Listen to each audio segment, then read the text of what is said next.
পৃথিবীর সবচেয়ে বড় বড় পরাশক্তিগুলো যখন নিজেদের সামরিক শক্তি দেখাতে রীতিমতো প্রতিযোগিতায় নেমেছে, এদিকে তুরস্ক যখন তাদের ৬,০০০ কিলোমিটার পাল্লার নতুন ব্যালিস্টিক মিসাইল ইলদিরিম হান নিয়ে পুরো বিশ্বকে চমকে দিচ্ছে, আর ঠিক তখনই রাশিয়ার প্রেসিডেন্ট ভ্লাদিমির পুতিন দিলেন আরেক ভয়ঙ্কর ঘোষণা। আজ আমরা কথা বলবো এমন একটি অস্ত্র নিয়ে যার নাম শুনলেই পশ্চিমাদের রাতের ঘুম হারাম হয়ে যায়। হ্যাঁ, ঠিক বলছি, বিশ্বের সবচেয়ে শক্তিশালী ইন্টারকন্টিনেন্টাল ব্যালিস্টিক মিসাইল বা আইসিবিএম RS-28 সারমাত, বা যাকে ন্যাটো ডাকে সাটার্ন 2 নামে বা শয়তান 2 নামে।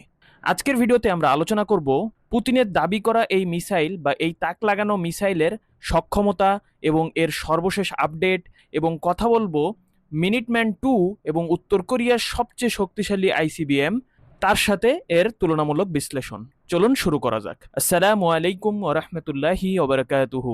রাশিয়া তাদের এই অত্যাধুনিক মিসাইল নিয়ে এই 2026 সালের মে মাসে একটা বিশাল ঘোষণা দিয়েছে। ভ্লাদিমির পুতিন একদম নিশ্চিত করে বলেছেন যে 2026 সালের শেষ দিক থেকেই এই মিসাইলটি পুরোপুরি ডিউটিতে নেমে যাবে। রাশিয়ার স্ট্র্যাটেজিক মিসাইল ফোর্সের প্রধানও জানিয়েছেন সাইবেরিয়ার ক্রাসনোয়াস্ক অঞ্চলে প্রথম সারমাট রেজিমেন্ট মোতায়েনের সব প্রস্তুতি শেষ।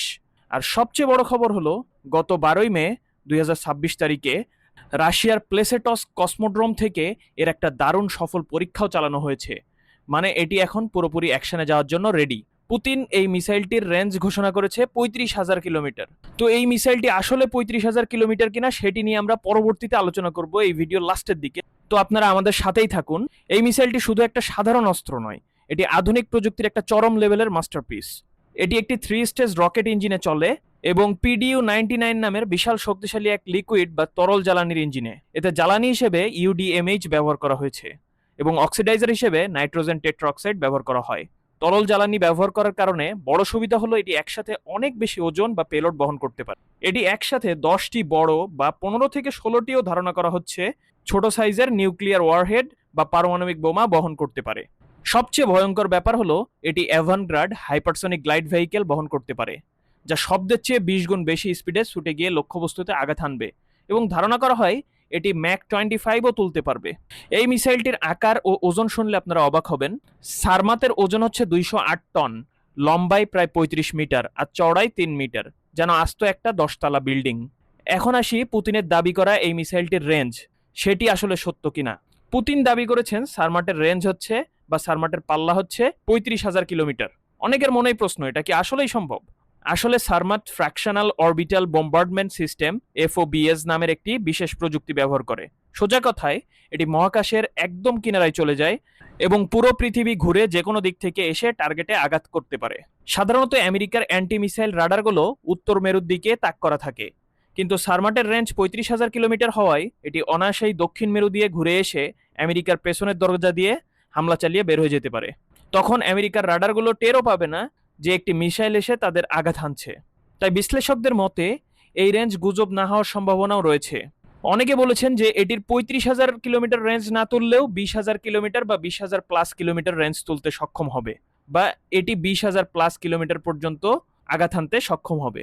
অনেক ক্ষেত্রে দেখা যায় যে এই ধরনের হাইপ সৃষ্টি করার জন্য রাষ্ট্রনায়করা বা রাষ্ট্রের কর্তৃত্ব ব্যক্তিরা তারা এই বেশি রেঞ্জের কথা বলে থাকেন। 2018 সালে যখন RS-28 সারমাতের প্রিভিয়াস ভার্সন ছিল প্রথম, তখন পুতিন জানিয়েছিল এটির রেঞ্জ 18,000 কিলোমিটার। কিন্তু গত কয়েক বছরে পশ্চিমা দেশগুলো তাদের অ্যান্টি মিসাইল সিস্টেম যেমন প্যাট্রিয়ট থার্ড এবং ইসরায়েলের আয়রনডোম সিস্টেম অনেক উন্নত করে ফেলেছে। তাই রাশিয়াও বসে থাকেনি, তারা সারমাটের ইঞ্জিন এবং চলার পথে বড়সড় আপডেট এনেছে এবং তারা বলতে চাচ্ছে এখন আপডেট সহ সারমাত 35,000 কিলোমিটার পর্যন্ত, যা কিনা বিশ্বের সর্বোচ্চ রেঞ্জের একটি ব্যালিস্টিক মিসাইল এবং সেই রেঞ্জে তারা আঘাত হানতে সক্ষম। রাশিয়ার এই RS-28 সারমাতের বা সাটার্ন 2 এর পুরাতন ভার্সন সাটার্ন R-36M, সেই মিসাইলটিরই একটি মডার্ন ভার্সন এই সাটার্ন 2 বা RS-28 সারমাত। বর্তমান এর ইঞ্জিনকে এমনভাবে বানানো হয়েছে যে ফায়ার করার পর এটি চোখের পলকে বায়ুমণ্ডল পার হয়ে যায়, যার ফলে আমেরিকার স্যাটেলাইটগুলো ঠিকমতো ট্র্যাক করার আগেই এটি ধরাছোঁয়ার বাইরে চলে যায়। আমেরিকার যে প্রধান আইসিবিএম রয়েছে সেটি হচ্ছে মিনিটম্যান সিরিজের আইসিবিএম, আর সবচেয়ে শক্তিশালীটি হচ্ছে মিনিটম্যান 3। আমেরিকার এই মিসাইলের রেঞ্জ হচ্ছে 13,000 কিলোমিটার, যা সারমাতের 35,000 কিলোমিটারের অর্ধেকেরও কম। এখন সারমাত আদেও 35,000 কিলোমিটার অর্জন করতে পারবে কিনা সেটা নিয়ে একটা কোশ্চেন আছে। মিনিটম্যান 3 একসাথে সর্বোচ্চ 3টি ওয়ারহেড বহন করতে পারে, যেখানে সারমাট পারে 10 থেকে 15টি।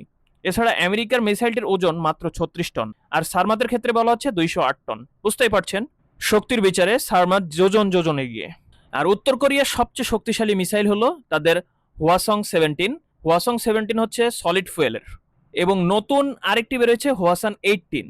এদের রেঞ্জ হচ্ছে 15,000 কিলোমিটারের কাছাকাছি, যা দিয়ে পুরো আমেরিকায় আঘাত করা সম্ভব। হোয়াসং 17 বিশ্বের সবচেয়ে বড় বড় মোবাইল ট্র্যাকে বহনযোগ্য মিসাইল হলেও সারমাতের মতো একসাথে অতগুলো ওয়ারহেড বা হাইপারসনিক গ্লাইড ভেহিকেল বহন করার প্রযুক্তি উত্তর কোরিয়ার মিসাইলে এখনো নেই। সারমাটের রাডার ফাঁকি দেওয়ার ক্ষমতা উত্তর কোরিয়ার চেয়ে অনেক বেশি এবং উন্নত বলা হচ্ছে। তো সবশেষে বলবো, RS-28 সারমাত স্রেফ একটা মিসাইল নয়, এটা আসলে বিশ্ব রাজনীতিতে পুতিনের একটা বিশাল ট্রাম্প কার্ড। এর 35,000 কিলোমিটার রেঞ্জ আর হাইপারসনিক স্পিড একে বর্তমানে পৃথিবীর যে কোনো রাডার বা ডিফেন্স সিস্টেমের কাছে একদম অজেয় করে তুলেছে। এখন আপনাদের কাছে আমার প্রশ্ন, পুতিনের এই সুপার মিসাইল কি সত্যিই বিশ্ব শান্তির জন্য একটা বড় হুমকি, নাকি রাশিয়ার আত্মরক্ষার একটা কৌশল? আর জানাতে পারেন এই মিসাইলটি কি আদেও 35,000 কিলোমিটার অর্জন করতে সক্ষম হবে কিনা। আপনাদের মূল্যবান মতামত জানাতে পারেন আমাদের কমেন্টে। আজকে এখানেই বিদায় নিচ্ছি। আরও এই ধরনের ডিফেন্স এবং জিওপলিটিক্স রিলেটেড ভিডিও পেতে আমাদের সাথেই থাকুন। ডিফেন্স ডাইনামিক্স সত্য প্রচারে কুণ্ঠিত বোধ করে না। ভালো থাকুন, সুস্থ থাকুন। আসসালামু আলাইকুম ওয়া রাহমাতুল্লাহি ওয়া বারাকাতুহু।